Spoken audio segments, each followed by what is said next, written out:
बहुत समय पहले की बात है। भारत के एक छोटे से गांव का नाम था सोनपुर। ये गांव अपने शांत वातावरण, हरे भरे खेतों और सीधे सादे लोगों के लिए जाना जाता था। गांव में अधिकतर लोग किसान थे और सादा जीवन जीते थे। इसी गांव में रहता था एक गरीब लेकिन बेहद ईमानदार किसान रामू। रामू के पास ज्यादा जमीन नहीं थी, नहीं कोई बड़ी संपत्ति। उसके पास जो था वह था उसका मजबूत चरित्र, साफ दिल और अटूट ईमानदारी। रामू रोज सुबह सूरज उगने से पहले उठता, अपने छोटे से खेत में मेहनत करता और शाम को थका हारा घर लौट आता। उसकी पत्नी सीता और एक छोटा बेटा मोहन था। परिवार भले ही गरीब था लेकिन खुश था। एक साल गांव में भयानक सूखा पड़ गया। बारिश नहीं हुई, फसलें सूख गईं। गांव के कई किसान कर्ज में डूब गए। रामू की हालत भी खराब हो गई। घर में अनाज खत्म होने लगा। एक रात सीता ने चिंता भरे स्वर में कहा, रामू, अब घर में सिर्फ 2 दिन का ही अनाज बचा है। मोहन भी भूखा सो जाता है।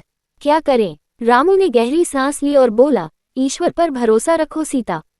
हम ईमानदारी से मेहनत करेंगे, रास्ता जरूर निकलेगा। अगले दिन रामू पास के शहर जा रहा था ताकि कुछ काम ढूंढ सके। रास्ते में उसे एक पुराना सा चमड़े का थैला पड़ा दिखा। उसने थैला उठाया और खोला तो उसकी आंखें फटी की फटी रह गईं। थैले में सोने के सिक्के और नोट भरे हुए थे। रामू का दिल तेजी से धड़कने लगा। उसके मन में एक पल के लिए विचार आया, अगर यह धन मेरा हो जाए तो मेरी सारी परेशानियां खत्म हो जाएंगी। सूखा, गरीबी, सब। लेकिन अगले ही पल उसने सिर झुका लिया। नहीं, उसने खुद से कहा, ये किसी और की मेहनत का धन है, इसे रखना पाप होगा। रामू घंटों तक उसी पेड़ के नीचे बैठा रहा। मन में 2 आवाजें लड़ रही थीं। एक आवाज कहती थी, कोई देख नहीं रहा, ये धन रख लो, परिवार खुश रहेगा। दूसरी आवाज कहती थी, ईमानदारी छोड़ दोगे तो आत्मा कभी खुश नहीं रहेगी। आखिरकार ईमानदारी जीत गई। रामू थैला लेकर गांव के सरपंच के पास गया और सारी बात बता दी। सरपंच ने पूरे गांव में ढिंढोरा पिटवाया कि किसी का धन खो गया हो तो आकर बताए। शाम तक एक बूढ़ा व्यापारी, सेठ हरिदास, सरपंच के पास पहुंचा। उसकी आंखें रोते रोते लाल थीं। मेरा थैला, मेरा पूरा जीवन भर की कमाई थी, सेठ बोला। जब रामू ने थैला सेठ को सौंपा तो सेठ की आंखों से आंसू बहने लगे। बेटा, आज के जमाने में भी तुम जैसे ईमानदार लोग हैं, ये जानकर मेरा विश्वास लौट आया। सेठ हरिदास ने रामू से कहा, बेटा, इस धन में से आधा तुम्हारा है, इसे इनाम समझकर रख लो। रामू ने विनम्रता से हाथ जोड़ दिए। सेठ जी, मैंने ये धन इनाम के लिए नहीं लौटाया। अगर मैंने लालच किया होता तो मैं भी गलत होता।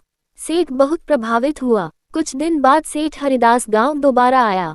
उसने रामू को अपने पास बुलाया। रामू, सेठ बोला, मैं शहर में एक नया गोदाम खोल रहा हूँ। मुझे एक ईमानदार व्यक्ति चाहिए।